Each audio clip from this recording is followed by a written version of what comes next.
Welcome to another edition of Talk Your Exposure. This is season 2, episode 4, and I say it all the time, Devontae, we're in season 2. I can't believe this. What's going on with you today, man? Man, it's a good day. A lot of snow outside, but you know, it's good to be here. It's good to be here. Of course it is. Hey, you got a microphone today too. I got a microphone, man. We'll see if it works out. You know, shout out to Steven. We'll see. Season 2, we got to come with something different. So we'll see. Most definitely. We got former Division I basketball player, pro basketball player, and somebody that is the GOAT of proposals, Alex Superman Johnson. How you doing today, man? I'm good. Thanks for having me.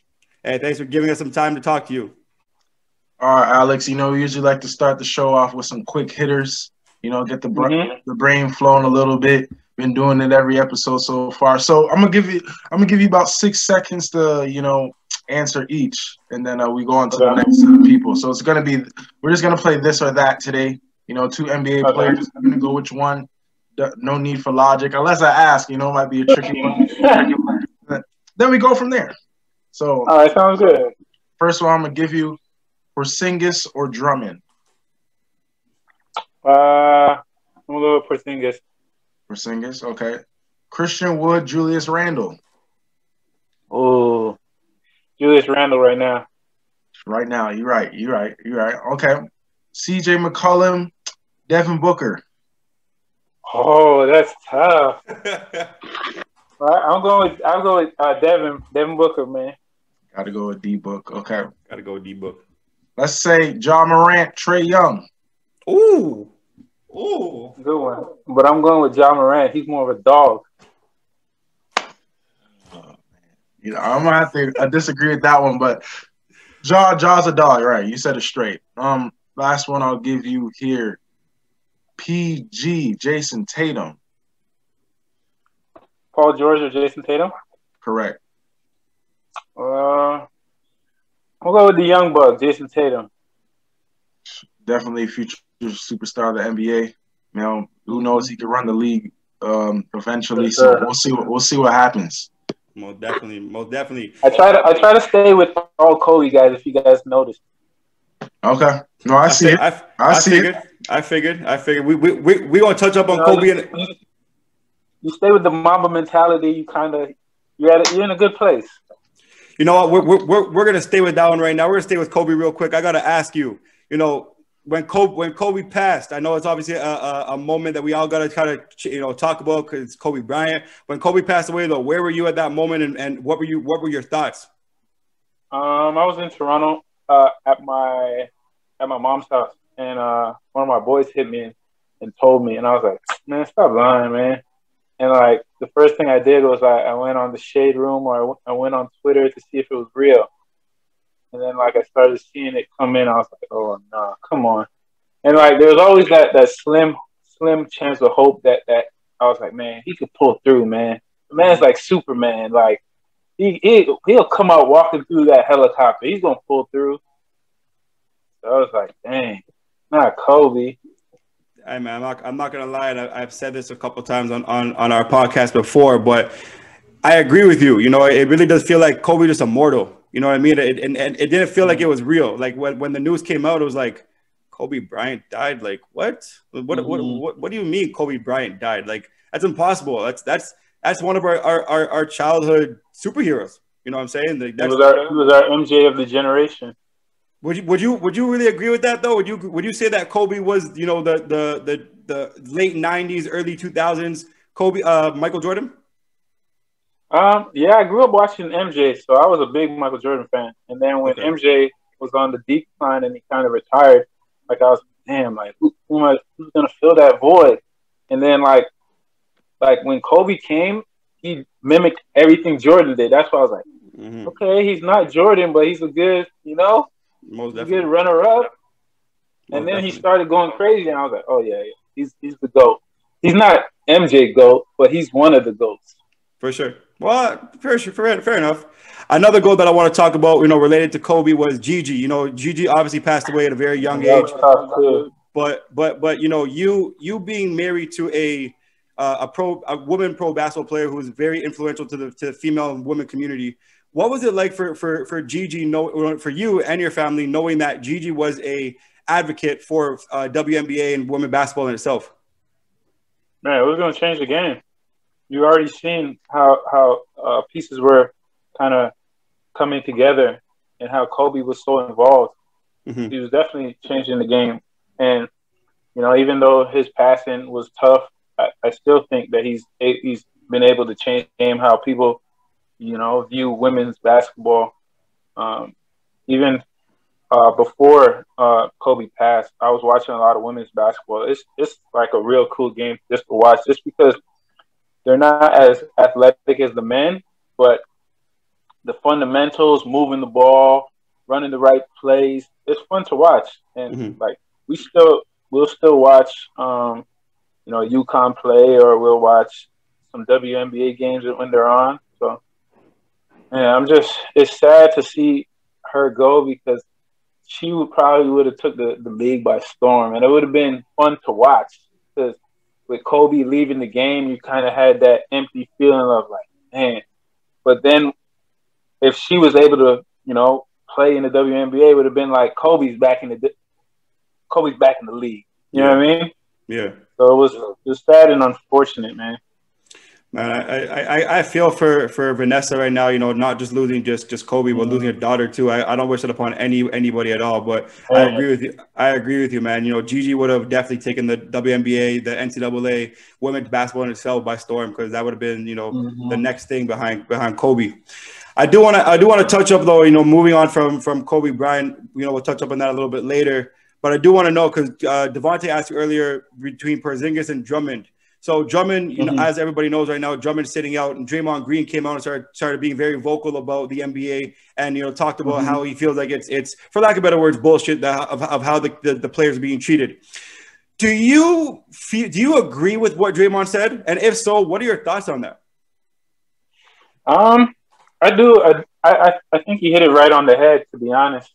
Just with the whole, you know, with players asking for trades, you're not allowed to do that. Like, that's the whole thing. Like, if you're with a team, you got to stay with that team. That's your team. Like, there's no trading. Yeah. And it sucks, because it's like it comes off of situations. So, like, we'll use Harden, for example. You know, he was in the Houston situation. LeBron is in the West. He figured, man, I can't get past this guy. I need to get out of here. I need to go with someone where we can team up and put something where we can actually contend. So he was like, yeah, I got to get out of here. And everybody was like, oh, he's a punk. Oh, why you want to leave? Da-da-da-da. But now when you look at, you know, the teams saying, oh, yeah, we're going to sit you out until we can find a trade, to be, oh, okay, I'm cool, you know, professional, you know, not saying, yes, sir, I got you. It's like Draymond says, it's bull. Like, that's whack to me. You know what I mean?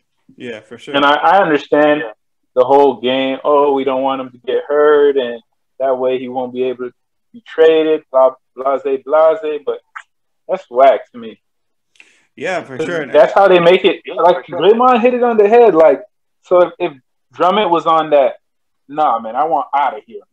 Now it's, oh, he's the cancer of the team. We got to get him out. But now it's, yo, we're trading you. So you still got to work out, but you got to be professional.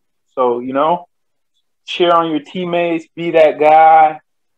It's like, man, like, how long are we going to, you know, show face for this? Yeah. Like, it's like pretty much you're pretending. Yeah. And I understand the game. Everyone knows the game of pro basketball. You kind of got to play the game and, you know, abide by the rules and do all of that. But, man, it gets to the point where it's like, man, enough is enough, man. And the crazy thing about that too is, you know, people don't even talk about the mental aspect of it as well. You know what I mean? Like for instance, like, you know, like Andre Drummond, when they got Jared Allen, he already knew he was going to be shipped out. He didn't even do nothing wrong. Doesn't matter. The man's playing at an all-star caliber level, and they're still talking about him in trade rumors and stuff. So, like, just touch up on that a little bit too, just the emotional part of you know, pro players, basketball players, just all that stuff in general. And if you even have a personal story as well, touch up on that as well. I mean, I think it goes beyond pro. I think it's just basketball in general. If you've been a hooper and you see a guy come in at your position, you're like, you start to get a little tense, a little looking over your shoulder, like, yo, what's this guy doing here? Like, I got this already. You ain't need to bring nobody else in. Mm-hmm. So, I mean, and Drummond has been a guy that's been proven, you know, he give you 20 and 20 on a given night. So for, you know, someone else to come in and be like, yeah, I'm here to replace you, bro. It's like, it sucks because it's like, yeah, dang. Like, for example, if Drummond had a game where he had, let's say he went out and he had like 30 and 22 rebounds. He's like, yeah, man, I did my thing. And then they bring in somebody else. You're like, bro, I just had 30 and 22. What are you doing here, bro? Yeah. Well, I'm just here to help you, man. Oh, okay. I see what it is. Mm-hmm. So it's like one of those things where it's like your job is never secured. And for some people, it can be like that chip on your shoulder where you're like, you never get comfortable. So you're always paranoid. You're always looking over your shoulder. You're like, nah, this person not about to outwork me. So you can use it as added fuel, but there's some people who are not mentally tough for that. So, like, for example, in college with schools that do a lot of recruiting, guys get nervous and they go, oh, I'm out of here. I'm transferring. Mm-hmm. Like, if they bring in someone at their position, they're like, no, I'm gone. I'm out of here, bro. I'm not sticking around to see what's going to happen. For me personally, I love it. I'm like, oh, you brought someone else in? Cool. I'm going to bust his ass. Cool. I like this. Yeah. Yeah. That's got to be the way it is, man, for sure. And I'll say this, man, we'll gladly take Drummond over here with the Raptors. You know, we will gladly take him up. I'm sick and tired of Aaron Baines. Get his ass out. I'm sick and tired of him. I'll gladly take Drummond any day of the week. Most def. You're not feeling Baines? I can't do it no more, man. I can't. He's missing wide open layups. His productivity is just no. Hey, man, he's just not comfortable in the system yet. You got to give him a couple of games, man. We don't have time for that. Break.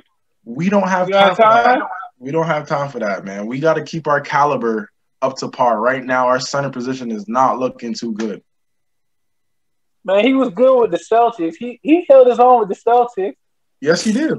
Yes, he did. But we are not the Celtics. I don't know. It's tough. It's tough, too, because, like, the system that they're playing in, it doesn't fit his style. Yeah. You know what I mean? Mm-hmm. So it's crazy. It's crazy. I tell you this, basketball is so crazy. Like, if you look at him with the Celtics, you're like, oh, that's not a bad pickup. That's a good little pickup. He plays hard, maybe grabbing rebounds. Yeah, we can use that. And then he comes there, you're like, bro, what is this? Mm-hmm. Man, missing wide open layers. Get this guy out of here. Mm-hmm. It's like, it's just the system, yo. It's tough, yo. It's like transitioning, yo. Yeah, and obviously I'm speaking from a outside looking in perspective. There's a bigger gist than that. Sure. But Alex, I want to know, how did you get the nickname Superman? So it started from when I was playing with Team Ontario. There was two females, Kalisha Keene and Chantel Day Jones. So they seen me in warm up dunking, and they just started calling me like Superman, Superman. But before it actually stuck, I never called myself that. I was like, oh, that's cool. And then when I got to high school, my teacher was like, one of my teachers, Kim Jansen, she was like, you remind me of Superman so much, like just your work ethic and how you move on the floor. And then I was like, this is the second time someone said that. I'm like, you know what? I'm running with this. And then pretty much that's where it came from. And sometimes you got to run with it. So so in 2014, you were the guy behind the Peak and BioSteel commercials for the NBL. Walk us through how they chose you, and Did you enjoy being in front of the camera? For when I was with Mississauga? Yeah. Yeah, it was cool. It's always love with Howard, to be honest. I'm still close with John Wiggins, who's now big time now, moved up with the Raptors. Yeah. But when he so when I got drafted by Ottawa, number one, we had an exhibition game, and coach didn't mess with me. I didn't play at all. And John Wiggins came to me after the game. He's like, "Bro, how are you the number one pick and you not playing?" Bro, I have no idea. I don't know. So he actually put in a trade for them to trade their number two pick for me. So when I got there, it was just all love. And then John pretty much set everything up. To be honest, he set up. I think I had the Android phone, the Samsung Galaxy Watch, the first one that came out. Then they had the Peak, and I mean, it's always been cool being on camera. It's fun. I was in the We the North commercial. I don't know if you guys go back. I'm the guy with the red hoodie driving. I'm a little up and under layup. So it's always fun. People been hating on my acting skills. Apparently, my proposal went viral again today. Hey, we gonna get to that. Let's save that one for a bit. Let's save that one for later. That was a big one. That's everywhere. People been hating on my acting career, man. Just know that when I'm done hooping or done coaching, I'm gonna get into acting. I got a minor in theater arts. They better stop playing me. Since we're here, I'm a minor in theater as well. But you have one actor to portray your whole life. Who are you picking? Mm-hmm. To be honest, I gotta go with my guy Will Smith. Wow. Okay, you can't go wrong with Will. You can't go wrong with Will. You feel me? He can do everything. He's so versatile. Yeah. Funny, emotional, sad, happy. He do it all. Yeah. Mm-hmm. Okay. So I know that you were part of a BioSteel commercial, but I gotta ask you though, man. I'm sorry to put you on the spot, but I gotta ask you: Gatorade or BioSteel? Now that I know, and I just want to be clear to BioSteel. He's still available for sponsorship. Just make sure my guys still get those sponsorship. Facts. To be honest, I don't drink Gatorade anymore.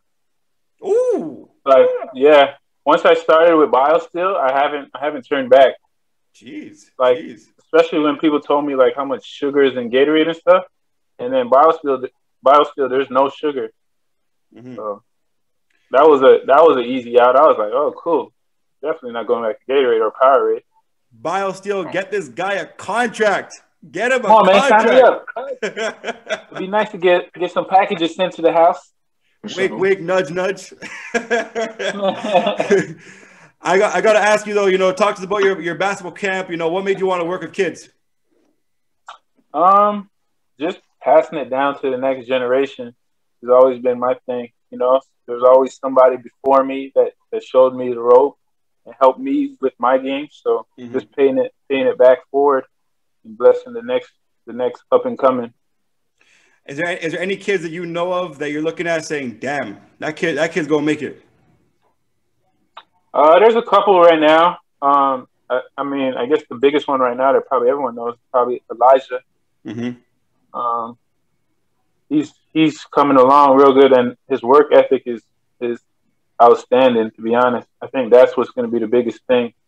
It's hard when you have somebody who gets all that hype but doesn't have any work ethic. But man, the man wants to get better. He's always, asking to get in the gym, what he needs to work on. So, kid's got a bright future. Well, definitely. I agree with that 100%. Even when I see him playing, a year older, he was in grade 9, playing with grade 12s, and I'm like, okay, this kid needs to put on some weight. There's always some hatred behind him. And no disrespect, I was definitely one of those people that are like, oh, he's not that good, too much hype, whatever. But then when you see him over time, you're like, damn, Steven, you gotta shut up, because that kid's actually progressing a lot. No, to be honest, he's really improved in terms of even shooting the ball. Before it was just he just dunks. Tag off of him, make him shoot. But now he's shooting the ball confidently. Yep. Okay. Most definitely. Most definitely. It was at your camp that you had one of your most changing moments. That a video that went viral had over 4 million views and still is going, what is it? 4 years later, 3 years later, however long it's been, it's 6 years. 6 years later, and it's still going viral. Still going viral. You had people that commented on it, like Sanaya Lathan, who was in Love and Basketball. You had a Love and Basketball moment of your own. Talk to us about what you thought about, just when, first of all, when Sanaya Lathan commented on it, and on top of that, what was it like to do all that in front of those kids? So the thing with Sanaya Lathan, that was kind of cool, but for me, I've never been the type to get like overhyped. Like, oh my God, they comment. Like, my wife is just like, she's like, oh, this is so cool. Like, so she's more of that. I'm more of the cool, calm, collected. Like, oh, that's cool. They know what's up. So in terms of that, like, it was cool. Like, just the different like people that picked it up and people that commented. Like, I think even like my wife would always be like, "Oh, look, Lil Wayne commented on it." I'd be like, "Oh, word? Oh, that's so cool." Damn. But just doing it in front of the kids, it was cool because I had been thinking about it for a while, and actually one of the kids' moms actually helped me with it to make the idea. So to be honest, it was like I went to go get the ring from Diamond Boy, dude in Toronto, and he was like, "Yeah, the ring's not gonna be done until April." So I'm like, "Oh, cool, that's cool. I can get some money together." So then he hits me back like May. He's like, "Yo, the ring's done." I'm like, what? I ain't got the money together. I was like, all right, whatever. So I put out my credit card. I was like, man, maybe the ring came because it's supposed to happen. So then I was talking with kid's mom, like trying to think of ideas. So she was like, man, you guys should play 5-on-5 or something. I was like, yeah, that's cool. But then when she said that, that's when 1-on-1 popped into my head because like Bree is so competitive. She always wants to play 1-on-1. She's like, come on, babe, let's play 1-on-1. I think I can beat you. So I was like, oh, that's just perfect. Like, we'll do like a 1-on-1 game. You know, I'll score the first 2 baskets, and then the third one, I'll fake an injury, and then like have somebody come bring me the ring. So like the way I envisioned it, it was God ordained because everything came to pass in that moment. Like exactly how it went in my head was exactly how it went. Minus it going viral. I didn't know that it was going to do that. So I want to know a couple more questions related to the proposal, because for one of them, the fact that you had Lil Wayne just comment on your video and stuff like that, that must have been like kind of cool. I mean, for you, you're like, yeah, for sure. Whatever. It showed that like dang, the whole world's seeing this. So that's why I've always, because I've been a big believer on God blessing things, so I tried to not get in the middle of it where I take credit for it. So that's why on all my posts there'll be God's glory, and because it's not about me at the end of the day. So that stuff is always cool, but it always comes back to humble me that it's not about you, eh? So if people can see how our marriage has been, how our relationship, how our engagement was, it's all just been a blessing of God. So that's always been the thing to keep me humble and keep me level-headed, and to not be big-headed and be like, my joint went viral. You know who I am? It's always that always brings me back down to be like, bro, you're not that nice, bro. Calm down. Fair enough. So fair enough. This past summer, even for me though, like I just got engaged this past summer, and I'm not gonna lie to you, Alex, man, I was nervous as hell. I was to the point where I was really? I got down on one knee. I was shaking, putting the ring on her finger. I was like, wow. I couldn't get it on properly. There's videos and everything, bro. What were you nervous? I'm dead ass, bro. I'm gonna show you the video after I'm done. I can't even explain to you how nervous it was, because for me it was more so just one of those. It was like first of all, it was in front of people. Second of all, I knew she was gonna say yes, but a part of me was like, what if she says no? You know what I mean? What if she says no? Like, so I was just like, But then when all the nerves went away and I put the ring on everything, I was cool, obviously. But in that moment, though, you know, for you, were you feeling the same way, or were you just like, I know she's gonna say yes already? You know, God gonna put us in the position for a reason. To be honest, so before the setup was crazy. So I talked to her that morning, and I was like, so we were just talking, and she was just like, yeah, you know, she was on the phone with her friend talking about marriage and stuff, and then like I was like, oh, this is perfect. I'm gonna come and be like, so I came in on their conversation. I'm like, yeah, babe, we probably get married in like 3 to 4 years. So it kind of like it hurt her because she was, damn, 3 to 4 years? Like, yeah, like by then we should be good. But like she didn't know like what was going on. So like I told her that, and then I was like, oh, babe, I'm about to go work out. She's like, oh, I'm coming. I'm like, nah, you can't come. Like this one you can't come to because I was meeting with my boys so we could plan everything, make sure the gym was set up and everything. And like she was frustrated. So like when I came back from that, I was like, dang, my hamstring is hurting.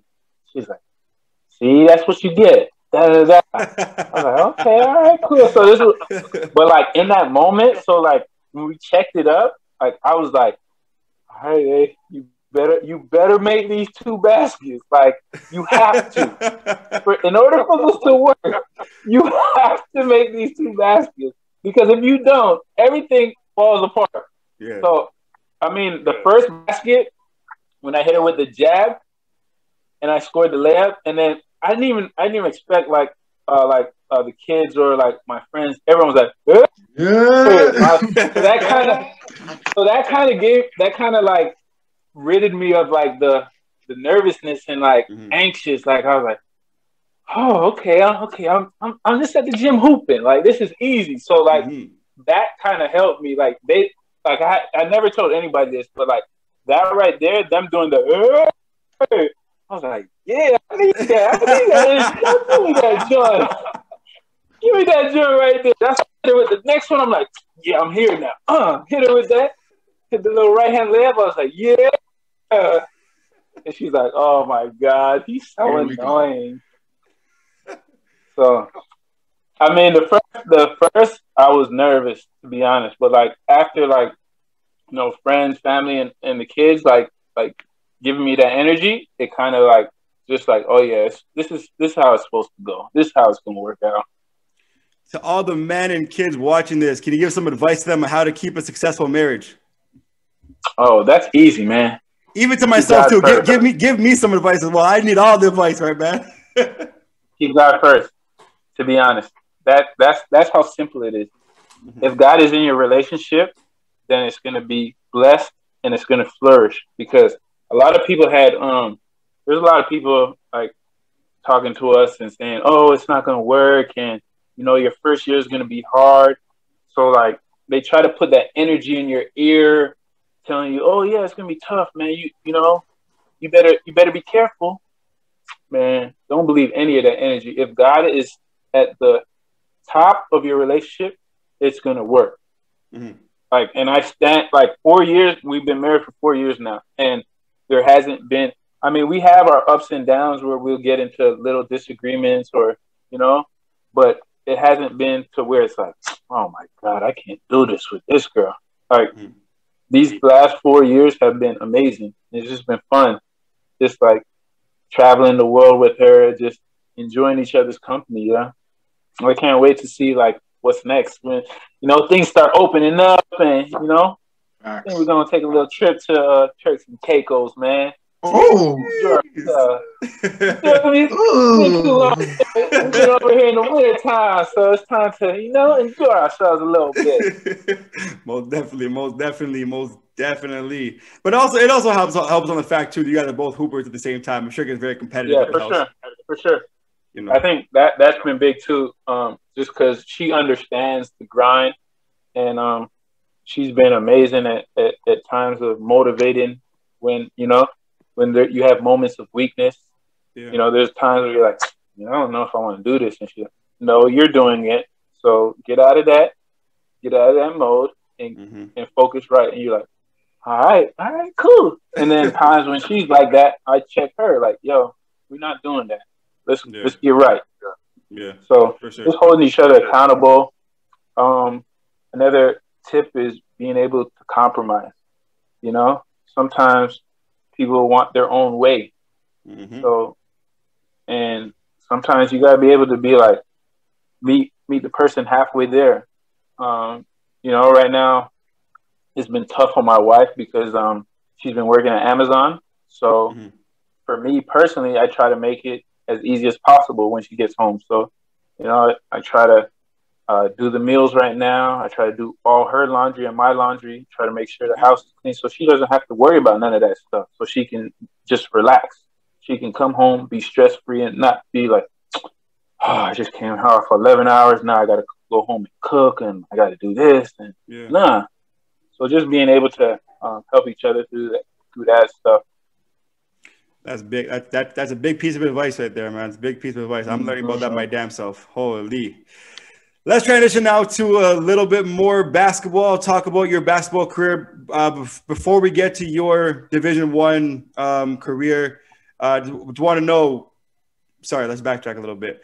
Before we get to announce where you went, why? Who was in the running for you, and why did you choose the school that you chose?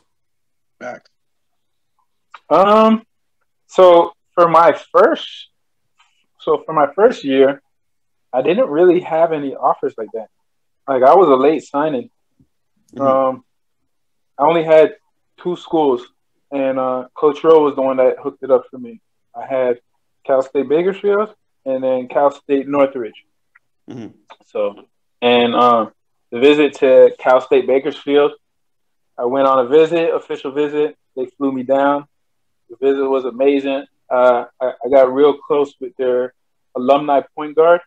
So it was his last year when I came out there for my visit. He was like, "Yo, you come, you pretty much have the keys to the castle. So what else do you want?"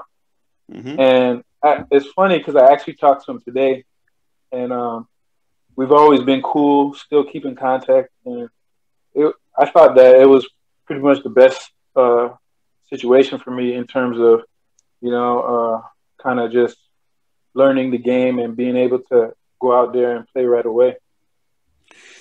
I mean, it definitely worked out for you because, in the first year there, because you were a starter. Not many freshmen come in and get to start right away. You know what I mean? Like for you in particular, you definitely had a better experience than most freshmen. Talk to us a little bit about what your expectations were going into that. To be honest, I'm like old school. So like when I went there, my expectation was like, man, I'm probably going to be, get in here for a couple minutes, give some guy a breather or something, I'm pretty much the water boy. Yo, you need some water? Here go a towel, bro. Get that right there. So that's what I thought. Like I was like, I'm going to be ready, but I didn't expect to be like, hear my name called like, yo, you're starting. Oh, word? So it was kind of cool because like, I kind of went in with the mindset where I wasn't like, yo, this is my joint. I'm about to run this. I came in with the humble, like, yo, if you guys want me to take over, I'm here. But I know I have to wait my turn because I'm a freshman. I'm okay with waiting. I feel that. Not only were you a freshman coming in, though, but you broke a record, if I'm not mistaken. If I'm not mistaken, your first year. Talk to us about that record that you broke. What record? Oh, sorry. You were top three. One of the best 3-point shooters. My apologies. Oh, okay. Yeah, that was my sophomore year. Okay. And oh man, that was crazy. Coach gave me the green light. Said, shoot when you want to. So I was out there feeling like Kobe. That's how it be. The pass button was broken. So that was cool though. It was like, I think at one point I was like 3rd in the nation for like 3-point attempts or 3-pointers made. I was making like 4 games. So I was like, oh dang. It was like some games I have 6, 7, and like it wasn't and personally I don't shoot from the 3-point line. I'd be shooting from like where Steph be shooting. That's where I was pulling from before everyone thought it was cool. I was already doing that in college. Hey, man, I'll be the first one to agree with you on that one because I saw that live in person a couple months ago, man. Shit. Wow. I saw that live. Devontae, listen, man, I'm going to tell you this right now, bro. Alex took maybe because there was a run. Sorry to cut you off, Alex, but there was a run that had – I'm not going to mention where it was because whatever. I'm not going to mention where it was. But there was a run that happened. And there was like, you know, Shea Alexander, RJ Barrett, a lot of NBA guys, right? When Alex got on the court, you'd think he's looking to pass that shit. Bro, this guy shot the ball 6 times and went 6 for 6. I counted every single one, bro. He wasn't shooting from the regular 3-point line too, you know. Man was shooting from deep. And you know the facility that I'm talking about too, Devontae. Yeah. So you know that's NBA type 3-pointers. Bro, the man shot 4 or 5 feet behind. And the entire time I'm watching him like, bro, this guy hasn't lost a single step. Like, he hasn't lost it at all. Alex, I'm not gonna lie to you, bro. That day I've already gained respect for you, but that day in particular, I was like, yo, league this guy, man. League him. Man, to be honest, it would have been if just timing. That's what I always say, man. Just the timing wasn't right. I didn't get the same opportunity as some people. And I always say this though, like if I had one more year at NC State, I definitely would have touched it. Most definitely. I'm gonna ask you one more question about Cal State, and then we're gonna move on to NC State, your career over there. I want to ask you the first game that you started. Who was it against, and also were you nervous or were you excited? First game I started, Fresno State, rivalry game. So it was tough. It was a good played at home. My same high school teacher that gave me the nickname, she came. She brought her brother and his friend. So I was excited. And I've always been the type, like I play better when there's a crowd there. So it was a rivalry game. So we had a good little crowd. Ended up winning the game. They stormed the court because that's how big the game was. Like they hate Fresno. So for us to get that win, it was like big time. I was a little nervous because Fresno State, I can't remember his name, but he was a senior. And like, you know, the seniors are like, they're the vets. Yep. So when they see a freshman point guard, they're like, oh yeah, this is food right here. But you know, I held my own. I was like, nah, bro, I'm from Toronto. We don't do that over here. I got you right back. I remember he came down. He hit me with some little in and out, and he hit the pull up. And next possession down, like I don't know what it is in me. I'm coming back. NBA 3. Yeah. I was like, you take that, punk. Right back at him. Yeah, so it was cool, man. Good experience there. For sure. So, let's talk about, your biggest accomplishment and the most adversity you had at Cal State. The most adversity? Yeah. Probably the beginning of my junior year, from ACL. For sure. That was tough. It was my first injury, like huge injury. So I remember, questioning God, like, yo, right now I had a good sophomore year. I think I averaged 9. So I was like, yeah, man, I'm rolling. Like, yeah, this got to keep going up. And then for that to happen, I was working out with the point guard, the alumni point guard now. And he, like, every workout we usually play one-on-one. But that day, he was like, all right, bro, I'm done. I was like, nah, man, we got to play one-on-one. He's like, nah, bro, I'm done. I'm like, yo, were you scared? Run the ones, yo. He's like, nah, bro. And I'm like, oh, you're scared, bro. He's like, all right, check up. And, like, first possession of the game, I drove, did the little D Rose pro hop, done. I was like, I was so sick. Damn. So that was the beginning of my junior year. So to sit out that whole year, oh, man, it was tough. But it also taught me to see the game from a different point of view. A lot of I wasn't a know-it-all, but I'd be like, man, why coach on me? Like, what is he talking about? And then when you actually sit down and watch the game live, you're like, oh, okay, I see what he's talking about now. I see why he's getting on me. So it was good to see the game from a different point of view, and then also just being able to come back from something like that. You know, it was extra motivation. I remember it's actually my testimony. It's actually where I got closer with God when because first 2 months were probably the worst 2 months of my life. I was depressed, drinking, going out, partying, not showing up to practices. Like I remember one night we went out and I woke up and we had a game at 12 and I didn't even show up. Damn. So my assistant coach came, he checked on me, he's like, yo, bro, I know you're a Christian. I was like, yeah, coach, what are you talking about though? He's like, it's funny, man. How can you tell people about God if you're always drunk? And like, no word of a lie. It wasn't much what he said, but it felt like God was talking to me, and it like those words, like God had me shook. And I was like, damn, I gotta get back to who I was.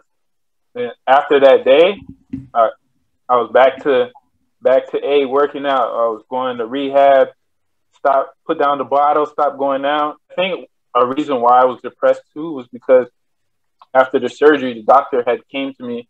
He was like, yeah, man, everything went well. It looks good, but I don't think you're gonna be as good as you once were. And like to hear that after surgery, like that's not what you want to hear. You're like, you know what I mean? It's not encouraging. So you're like, oh man, what's the point of even working out? But then like if you're somebody who can take those words and be like, you're right, I'm not gonna be the player that I once was. I'm gonna be even better. So that's the mindset I started to go with. I'm like, I'm gonna come back even better, bro. So when I went for my 5-month checkup, he actually cleared me. He's like, whoa. He's like, man, you've healed pretty good. Like, I can clear you right now. I was like, no, I'm not ready. My mind's not ready. I think I'm going to take the whole year. So I took the whole year. Started working out with one of the trainers from the LA. He works with the Lakers. Working out with him. Got my mind right. Came back and was like, had a great junior year, and that was kind of what propelled me to get the offer to NC State. And you know, first thing is first. Amazing story, incredible transformation. There's a numerous amount of guys that would have quit right there and then. You know, start thinking about future endeavors besides basketball. But as you can see, you made that pivotal jump to keep pushing. Now you just touched on NC State. So you transfer over there. And as we all know, you know, NC State's in the ACC. How did that whole transition happen? We played. So before I got to NC State, we played Colorado, and there's like 20 NBA scouts came to see Alex Burke play. And that game I went crazy. I think I had 25 in the first half. Damn. And the NC, yeah. So there was a scout there, and he was friends with Coach Godfrey and Coach Bobby Lutz, and he seen me play, and he told the coaches about me. It was funny too because I seen him up there. He's like, you know how you got here? I was like, nah. He's like, I seen you play that game against Colorado. You ended up the game with 30 or something. Played really well, man. That's how you got here. Made a couple calls, got you up over here. I was like, oh, cool, man. Appreciate it. Yeah, so it was cool, man. It was different, man, to be honest, to actually like play in like a conference like the ACC. Well, definitely. I think like I said before, man, I wish like I had just one more year, like cause I had like flashes. So I felt like one more year, it would have been like, okay, I'm comfortable. I know what to expect now. I gotta say though, you know, you play in the ACC. I'm a big Duke fan. I'm a big Duke guy. You know, I have a whole story behind that too. We're not gonna get into, but I'm a big Duke fan. I love Duke. You know, when they won in 2016, they won in 2010 or 2014. They won in 2010. They won a few times, and I was happy. I was excited. What was it like for you to play in Cameron Stadium? You know, you're dope. Yeah. dope experience, man. One of those experiences that's gonna live with me forever. I could tell my kids about one day. I want to hear. I want to hear all about. I want to hear all about it because I'm jealous. I'm jealous. You know, I shouldn't be, but I want to hear all about it. So before the game, they had the what's it called? They had my man's. They had the student section. You know how rowdy they be. The Dookies. Mm-hmm. Cameron crazy. So they're the Cameron crazy. So they're over there talking a whole bunch of smack. They're just like, "Oh, we didn't know Gary Coleman played on NC State." Da, da, da, da. Wow. Whatever. So I was like, "All right, cool." So, like I said, bro, when there's a crowd, I like playing in front of a crowd. So like when they're shaking the floor, I'm like, I love this. I love this environment. Mm-hmm. So one of our guards, he picked up 2 quick fouls, like at the 18-minute mark. So I was like, oh. Damn. So coach called me quick. He's like, AJ, let's go. I was like, where? Okay. Get your boy in here. And like, it just came with energy, though. I think I had like 12 in the first half. Mm-hmm. Just bang, three, dime pass. Come over here, dime my man CJ Leslie. He get a dunk. It's just, and we were smacking them. We were up by 20. That's why it was so frustrating to lose that game. Up by 20, bro. That's crazy. I mean that year in itself, they weren't even really that good that year. That should have been the year. That should have been the year you guys had them. They wasn't the best, but they were still solid. Like Austin Rivers, Seth, the Plumlee brothers. Yeah. What's my man Andre Dawkins? So he was lighting us up, and then Seth had 30 that game. Mm-hmm. So it was just one of those games, and then Quinn Cook was on that team too. So they had so they had personnel. They didn't have the best talent. They just had guys that like knew their roles and could play together. Mm-hmm. Mm-hmm. So which one you guard? You guarded Curry. You guarded Austin. No, I was guarding Austin. I had him frustrated. Jeez. He picked up 2 quick fouls. They picked up 2 charges on him. I'm like, bro, where are you going? Now, he was frustrated. Were you with? You mentioned CJ Leslie. Were you with Ryan Hero? And No, he left. So that year he was there. He left. He went to Kentucky. Okay. So I was with Lorenzo Brown, CJ Leslie, CJ Williams, Scott Wood, Richard Howe. Okay. Deshaun Painter. Hey, LB is nice too. LB is nice too. Yeah, for sure. LB is nice too. People don't give him enough respect, man. When he was on Toronto, anyway, he definitely should be in the league for sure. I was about to say we'll get back to him in a little bit, but I want to know, how you killed Austin Rivers, because shit, honestly, when he went in there, because I went to JUCO in Florida, and when I was there, everybody's talking about Austin Rivers with the broke ass jump shot. I just want to know. I want to know, was that hype still there when you were at school, or was it like, whatever, just Austin Rivers? Nah, he was just whatever. Like, bro, got to put on his shorts and shoes the same way I got to put on my shorts and shoes. So, for sure, we didn't believe in the hype, to be honest. Fair enough. I was like, after the game, I was like, he's okay. He's not the greatest. He's good, but he's not what they're saying. Yeah, that's true. That's true. But Seth killed us that game. I was like, dang, this boy's cold. Seth is nice, man. Seth is nice. People don't give enough credit either. People don't give him enough credit too. After the game, I was like, oh god, he's tough. He definitely is. He's just smooth, like it's effortless, like how he shoots the ball. Have you ever seen Steph play? Like in person? Steph Curry? Yeah. Or Seth? Steph. Steph or Seth? Steph Curry. Steph? Like, oh, Steph Curry. Nah. I seen him when he was little, when he played Toronto 5-0, but not live. What he's doing now? That's crazy. I can't even believe that guy actually played for Toronto 5-0. If you think about it, and all actuality, Steph Curry played for Toronto 5-0. Sorry, I can't get my mind around it right now. Crazy, yeah. That's crazy. I want to know. You obviously touched a little. Go ahead. My fault. What were you saying? I said what he's doing now is just like insane. I was just gonna ask you what did you if you saw him play in person before. I wanted to know what the difference of the two of them was that you saw in particular, but it's irrelevant now. I want to know though. I want to know. You mentioned it a little bit ago with you said you were winning. You were beating Duke by 20 points.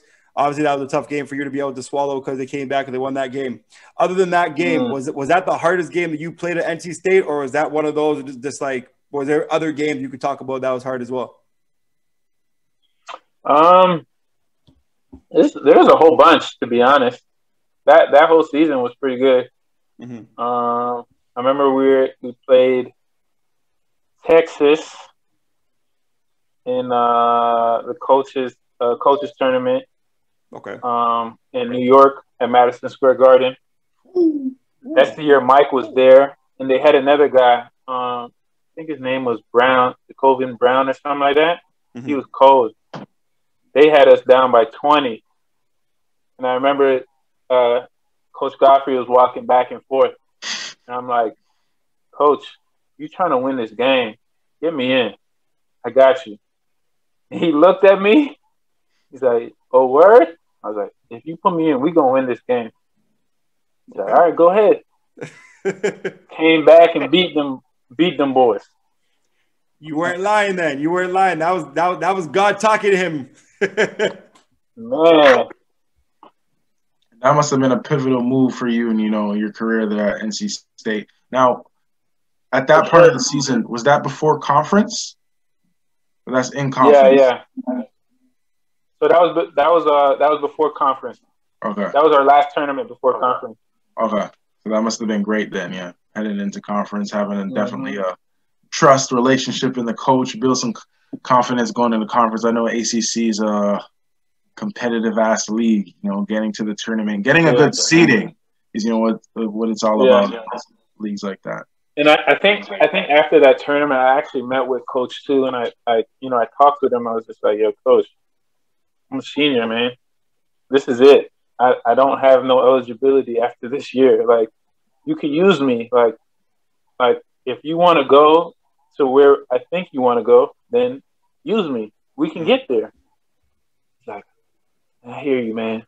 And then he started playing me, and we started hooping. Like, when we got to the ACC tournament, oh, man, just that one call, man, against UNC, man. North Carolina ACC championship game, man. And I'll say, funny too, because I could. Go ahead, sorry. UNC fan? I'm a Tar Heels fan. I'm a Tar Heels fan. Did you watch that game? Say that again. Did you watch that game? I didn't watch that game, but I seen the highlights. But I know. At the end of the day, was that a try? No. It's tough. It's extremely tough. It's extremely tough. And coming from a Tar Heels fan, Say that again? I said the man extended his elbow, Ken Marshall. And that's what I'm saying. It's extremely tough because now that's a referee. That's all on ref, right? So if I was a ref, do I make that call? No. But it is what it is now. It is what it is now. You were happy they didn't make that call. Yeah, but at that time, I'm young. I think I'm my last year of high school. So at that time, I'm not even thinking about. They wanted to see UNC and Duke in the finals. Yeah, for sure. And I just have to say, Duke took it. So I'm gonna say. Here we go. Duke took it. I gotta ask, one last question towards NC State. Your final game, your senior night. What was that like for you? Like you touched up earlier ago, you were talking to your coach and said, listen, this is my senior night. You know, I need, you know, your shine pretty much. Not really your shine, but, you know, you don't have no more eligibility after that. We've had some other people on here before, like Dwayne Notice. He talked about, he said, listen, he's like, senior night for him was crazy. You know, to be able to understand that it's no longer able to play, he's not able to play basketball at a college level anymore. What was it like for you at that moment? What was running through your mind senior night? I was excited. My mom had come down from Toronto to come and see the game. So I was kind of frustrated though, to be honest, because like what they did at Cal State, like if you're a senior, you get to start. But like NC State, coach didn't start. He was like, hell, like here starting you. So all the seniors that year, they didn't start. So I'm like, yo, last night, yo. And we were playing Miami. So they had Shane Larkin, he was a freshman, a couple other dudes, but I was like, it's Miami. We didn't beat them 4 times. We didn't beat them 3 or 4 times already. Like, bro, you can start me today. It's not a problem. So like when he didn't start me, I was like a young punk kid. So I was like, all right, when I go in, I'm shooting everything. I don't even care. So it's funny how like you start thinking one thing and then another thing happens. Because I remember taking the first 3 shots and they didn't go down. And then I started passing and everyone was hitting off my passes. I was like, it's not going to be one of those nights where you can have 30. So just take what the defense is giving. You passing the ball real well, just go with that. Fair enough. I want to transition now to your pro career. You know, after you came back from Romania, you were the first ever pick in the NBL. First ever pick in the NBL. You're now back home playing in Canadian soil for the first time in 6, maybe 5, 6, 7 years, something like that. What did it feel like to be able to finally play in front of, you know, for your country, and on top of that, letting your family come watch you play? Oh, dope experience. Just for the simple fact that, you know, people that haven't seen you, you know, play since you were in high school are now able to see you play live. I always say that the competition at NBL was some of the toughest competition, just for the simple fact that we had so many guys from the States come over here and be able to play. You know, before they had the rule where you had to have a certain amount of Canadians, it was just like, I think it was like when they first started, it was only like 2 or 3 Canadians, and then the rest was all American. So it was basically like college all over again. Yeah, I can only imagine. So the transition now, you played in the NBL for about 3 years. You know, you make your way over to the Grand Rapids, which is a G League affiliate to, I forgot the team name it was, and I'm Detroit. sure Detroit Pistons. So the G League team to Detroit Pistons. You've started to now see the politics behind basketball, where you're seeing guys from the NBA come down and taking spots, and, you know, 1 minute you're playing, 1 minute you're not, 1 minute you're playing, 1 minute you're not. Talk about that psychological factor to, you know, be a player one day to get in the game, and next day, yeah, you might not play because they're bringing the NBA guys down. I thought I handled it pretty well, to be honest, as far as being, like we said, being professional and not, you know, going outside of your box. But I remember there was a kid there who had, I guess he went to training camp with Detroit. So when he came to the G League, I guess his spot was solidified. And the younger cat, I think he's fresh out of college, and it was pretty much, he couldn't do no wrong. Even though, like, when we'd watch it, it'd be like, yo, he's not doing well. Like, and like, as far as basketball goes, when you start thinking about, like, when you see someone's not playing well, you're like, bro, get him out. He doesn't have it. Like, play somebody else. But they were fixated on, oh, well, the guys upstairs need to see him. So that's tough to, you know what I mean?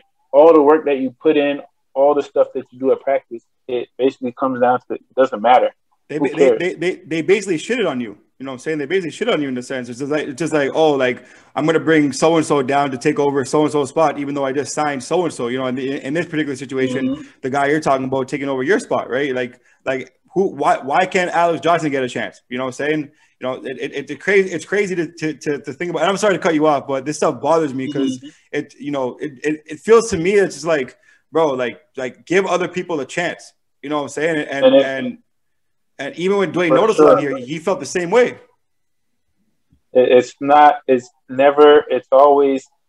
It's like pretty much for people who have the potential, or oh yeah, we want to see that guy, instead of like if you're not one of their guys, then you don't stand a chance. Because personally, I didn't.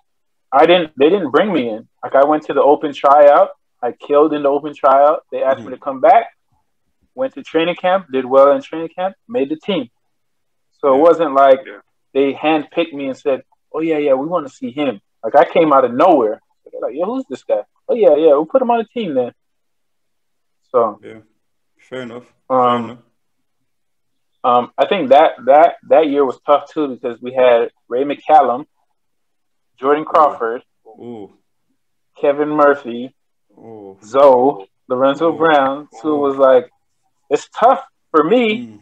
So I kind of already seen the writing on the wall, but it was like there'd be games where I'd come in and just change the game, and it would be like, yeah, who cares though? We don't really care. Because I remember we played Brooklyn, and I was excited. I was like, we got to play in the Barclays Center, so we played on the main floor. So I'm like, oh, this is dope, yo. Get to play in here. And I remember first half, I had 7 points, 4 assists. Only played 9 minutes, and I did not play again. Didn't play again second half. So I was like, damn, yo, what else can I do? I've done everything that I could do. And then after that game, it was a wrap for me. Like we went home to Toronto to play 905, and I'm like, yes, man, you get to play 905, you get to play at home. This is gonna be dope. This one, Van Fleet was down there. So I'm like, yeah, man, I want to play against him. I want to see, like, where my game is at compared to him. And it hit me with you're not dressed tonight. I was like, oh, God. That one hurt. Because, like, you're at home. You know, your people's come to see you, and you don't even get to dress. So I'm like, man. So then the exit meeting they had with me, they're like, yeah, you know, you didn't do anything wrong, but we're about to bring in another NBA guy, so we gotta let you go. So it was like me or NBA guy, it's like I don't stand a chance against that because he's already been through the grind, and just sucks that basketball is like that. It's never been we're gonna take the best players or the best guys, you know? So, and when you think about, I feel like Canada basketball is like that too, in terms of, in terms of giving everybody an opportunity. I think I tried out one time for the national team, and this was when they had it at Humber College. Leo Routins was the coach, and I went to the open tryout. I killed. Then I got invited to like the main joint. I didn't even get an opportunity to hoop. Yeah. I was like, this joint's whack, yeah. It's never been like, why not have the best guys duke it out, and we see who's going to represent the country. You know what I mean? Because just because you have the name doesn't mean you're going to be able to perform. It's who's doing what right now. If I put y'all in a little training camp and y'all going against each other, I want to see who comes out on top. Because somebody could get surprised. Somebody come in and get killed. You'd be like, oh damn, we didn't see this. And I'm going to say this one time, and I'm not going to say any names, but there's definitely some guys on that Canadian team that you were way better than. You know what I'm saying? And there's like we talked about from earlier, a lot of politics and shit like that. But bro, there's no reason why you should not have made that Team Canada team, bro. Like Like, that's my humble opinion. You know what I mean? Like, and I'm not just saying this because you're on the podcast with me right now, but I generally feel like after watching you play, bro, I'm telling you honestly, my respect level for your game went up here when I saw what I saw last time at those runs. So to see that now and to know where you were before that too, bro, like I don't know, man. I don't understand how you didn't make it over certain people on that Canadian national team because, bro, half those guys don't even play defense. But I'm not gonna say no names though. And I'll step in here. As we get into the politics of basketball, we could go days and days on talking about Canadian politics, and the basketball politics itself. But as we can see, pedigree and resume, unfortunately, hinders a lot of guys' jumps in professional basketball. You could do it all, and you could do what you do or you could make as much steps as you want is what I'm trying to say. But, it comes down at the end of the day, unfortunately, the resume, pedigree. And, you could do what you did at a very great level, but somebody else will beat you out simply on the resume. And it sucks. It's the world that we live in. It just doesn't have to do with basketball either, though. The business world, the work industry, your resume determines where you are in a corporate business. And it sucks. It shouldn't be like that. Like Alex said, you should be able to walk in a gym, strap up your shoes, and you go at it with the best. What is the point of a trial? What's the point of a trial then? That's what I'm saying. Yeah. And it's sorry to cut you off. No. Go ahead. You just think about, like, I always so sometimes I'll look at it and I'll get upset for a moment and I'll be like, God said it's not your time, man. So just let it go. Be happy for the next man. So I'm happy for the guys on that team, especially J. Dude, because J. Dude's my dude, and they had counted him out. So I'm happy for him. I hope he has great success at the FIBA qualifier. I hope everything goes well for them. It's just, I think just like you said, it's tough to battle against that. Like, this agent was trying to help me get over to France, and or not France, Germany. And so the agent came back. He said, this is what the team said. He said, you're not good enough to play at this level. I was like, fuck that. Sorry, fuck that. I was like, what? Are you kidding me? Did he say why? Or he just... Nah, he just looked at my stuff and said, yeah, I don't think he's good enough to play at this level. Yeah. But, like, in my mind and who I've played against and where I've played, there's no league that I can't play in. What are you telling me right now? Even at the highest level, I think to this day I could play in the NBA. I know I could play in the NBA. And that's the mindset to have. So you telling me about Germany saying, yeah, he's not up to this level. Get out of here. You're smoking something, brother. There's no way. Yeah, and I think Christian Wood is an extreme example, a good example of what his career, going to China, everything that happened to him. They're going to tell you whatever they want to tell you, right? But at the end of the day, you have the mindset you want to be somewhere. You get that opportunity. You got to seize it. But, the mindset and what he had, carries him to where he is today at Houston. Now, Alex, you kind of already answered the next question we had here for you. So what I'm going to do now is, transition into this game that we call the perfect world, right? And in this perfect world, I'm going to give you a scenario. And you're just going to tell me, based off your logic, where you put yourself in this perfect world. So you are sorry, before we start, Steven, did you have anything else you want to put in there? No, I just wanted to ask one last thing. I wanted to know, after you got waived by Grand Rapids, was there any point of time that you looked at, like, you took a moment and said, damn, maybe basketball might be it for me, or was it one of those things that motivated you even more to push through?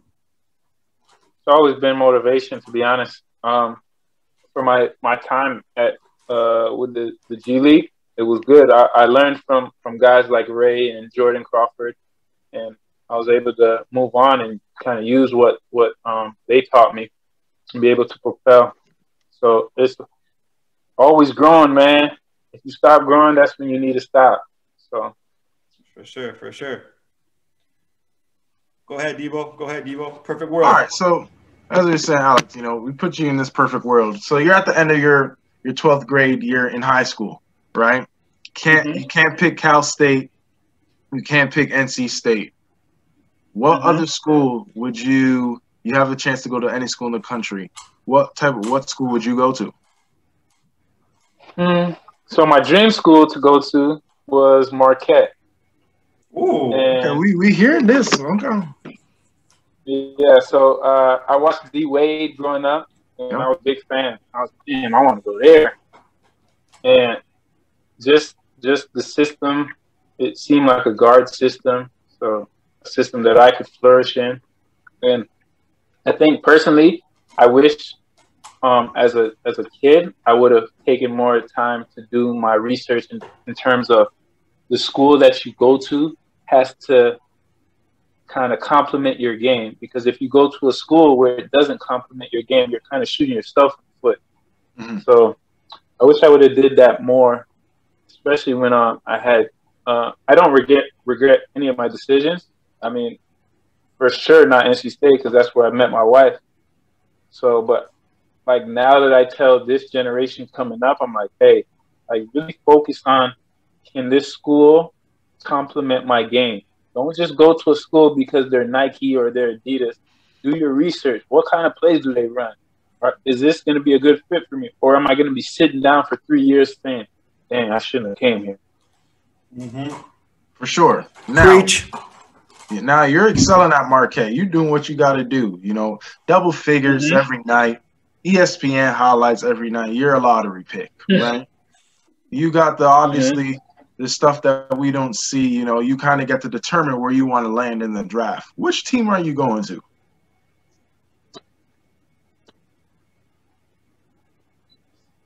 One more time to cut out. Yeah, no problem. So you do what you got to do in the NCAA season. You kind of get to determine where you want to be in the draft. You're a lottery pick. Which team are you going to?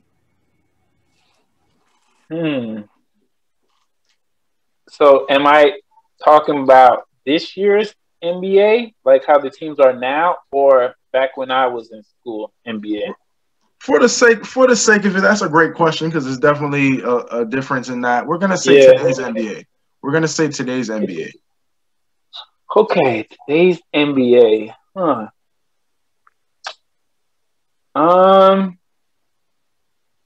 I would actually go to a team that kind of fits me. So I don't know, maybe like a Memphis or Atlanta, somewhere where I could have the ball in my hands. So I see Trae Young with the ball in his hands a lot, Ja Morant. So maybe a team like that. For sure. I definitely understand that. Kind of elaborate. I definitely see Memphis. I think that coach, I don't know his name, he lets his guards play. And from the whole, Melton, Anderson, Brooks, he actually lets his guards play, unlike other teams in the NBA. So no, I definitely see Memphis. Toronto's not up there. Toronto is not up there, Alex. I've never been keen on playing at home, man. I like and that. it's not it's not disrespectful to be. I don't want to be the hometown kid. It's a lot of pressure playing at home, yeah. And it's not to say that I couldn't handle that pressure, but there's so many distractions. Like, just think about if you get the opportunity to come home, like everyone's hitting you up. Hey man, I need tickets for the game. Hey yo, can you work with this person? Hey man, can you come down here and do this? Like, people forget, like, basketball is their job. So if I'm doing all of this running around, when do I have time to get in the gym and work on my craft? And like, I don't want to be that guy that's always, nah, I can't do it. Like, oh man, you a punk, bro. You don't, man. You're not from Toronto. Like, bro, like, you know what I mean? I feel like your mind is focused somewhere else, but when you're at home, you think about everybody. You're like, man, I don't want to let this person down. I don't want to do this. And you can't play with that, man. No, for sure. Fair enough. That's a great point. You know, we had a segment where we wanted Wiggins to come back home. No. Especially him. You know, he's in Golden State. He's having a terrific year. A lot of people think he's going to be able to do what he wants on the court, but it's off the court endeavors that he's going to have to do. Nobody should have to do that. But let's finish this. It's tough too. One more thing. It's just tough too because for the simple fact that I feel like Toronto is the hardest critics in sports. Mm-hmm. Yeah. So if you're not built for that, you're going to have a tough time. And get you up out of here. You see how y'all want Aaron Baines up out of here? Y'all not even give him a chance. There you go. There you go. I'm 100% with that one. I still keep hardest critics. No, I totally agree. When they love you, they love you. But when they hate you, man, you up out of there, brother. Mm-hmm. No, for sure. And I won't even back down from that one. But let's finish this. You better not, Devontae. You definitely cannot back down from that one. I definitely won't back down. No, and I know a lot of people going to see this thing, say the same damn thing. Drumming over Baines every day of the week. Well, let's finish this perfect world. You finish your rookie contract. I mean, yeah, your rookie contract. You're at the top of the league. You know, you're having a great season, great franchise, great career so far. Sorry. You now have the chance where your team can pick up 2 superstars in the NBA today. Mm-hmm. Who are those two superstars that you will roll with? You have a chance to get them on your team. Oh, that's a good one. That's a good one. Jeez. I got to go with my man, KD, for sure. Killer. And then, dang. Oh, man.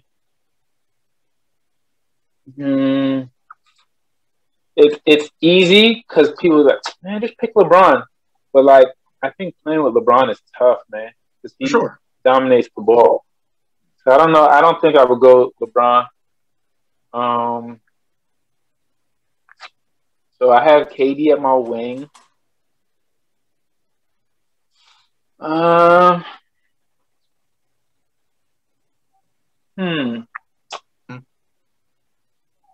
want to go AD because he's so versatile, but he's just hurt all the time, man. I don't know if I can do it, yeah. That's a tough one, yeah. I thought you were actually going to say Embiid. I don't know why, but I feel like Embiid complements the person that you can play with. Oh, that's not bad, actually. He's a good big. Yeah, I will go with Embiid. I got my big, and then I got my big, and then I got my wing. So I'm good money. Okay. The last question that we always ask all of our guests to conclude the show is, who is somebody that you would like to see on Talk Your Exposure? But here's the kicker, though. Here's the kicker. You got to help us get him on. Hold on, one more time. It cut out. Sorry, we ask all of our guests this question to finish off the show, to conclude the show. Who is someone that you'd like to see on Talk Your Exposure? But here's the kicker, though. You got to help us get them on. Okay.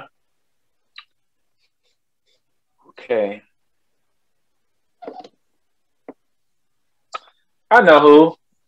My young boy from the States, Keem Ellis. You know him? I'll do my research. I'm not sure. Keem Ellis. Where does he play right now? So he was just in Chile with me. We played together in Chile, but he been in the Canadian League. He played with Kitchener, played with Orangeville. Okay. Cool cat, funny. Probably would have some fun on this show. I feel like I know who that is. His last name's Ellis, right? Yeah. Keem Ellis. Hey, you know what? I'll do my research on it. We'll do our research and make sure we can, we get him on. But again, like I said, though, you definitely have to send that connection our way, and gotta get us connected with him. No problem. I got you. Appreciate that. Hey, Alex, let everybody know where we can find you on social media. At Superman Johnson, Twitter, Instagram handle. I think that's all I use right now. Fair enough. I know for the Clubhouse, but I don't really use it. You guys use that thing? Yeah, I just started getting on that, John. To be honest with you, I just started getting on that, but I'm on here and there. I'm on here and there. Just try to. I'm not gonna lie, it's kind of cool, but sometimes like this is annoying. This is annoying. Mad annoying. Sometimes it's cool. Sometimes it's cool, depending on what you want to get into, right? But sometimes it's like, nah, this is a waste. This is a waste of my time. But most definitely, no. Obviously, everybody that got to make sure. Wow, I started again. Wow. Everybody, make sure y'all go follow my guy on Instagram, Superman Johnson. Superman Johnson. Superman Johnson. Yes, sir. Make sure y'all go follow him. Give him a like. I want to see all of his followers blow up after people watch this or listen to this. One more time, Alex, man, thank you so much for your time. Thank you so much for jumping on the show with us today. It's been a pleasure. It's been great to hear your story. There's some things that I didn't even know about, so I'm really glad that you were able to take some time to talk to us today, man. Nice. Thanks for having me. Did y'all have fun? Of course, man. Of course, man. It's always a pleasure.